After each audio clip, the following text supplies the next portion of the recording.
Saudara, meski asuransi secara umum berkembang, namun asuransi syariah masih minim dikenal warga.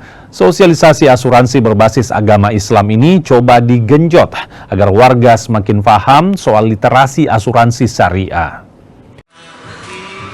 OJK mencatat jumlah warga Indonesia yang memiliki asuransi masih jauh di bawah negara tetangga seperti Singapura dan juga Malaysia.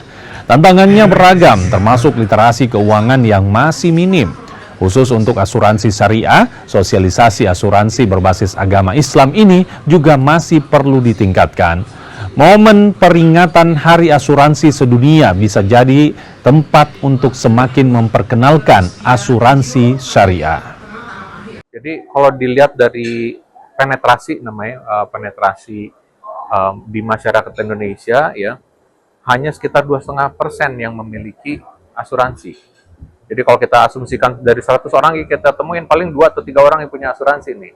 Nah itu kita mau tingkatkan. Kalau bisa kayak negara tetangga lah, kalau misalnya di Singapura tuh udah double digit gitu ya. Di Malaysia juga udah double digit gitu. Kita masih jauh tertinggal. Nah ini yang kita harapkan bisa tingkatkan sih. Gitu ya. Kan sekarang rata-rata sejak BPJS kesehatan ada kan orang udah melek lah asuransi mengenai kesehatan.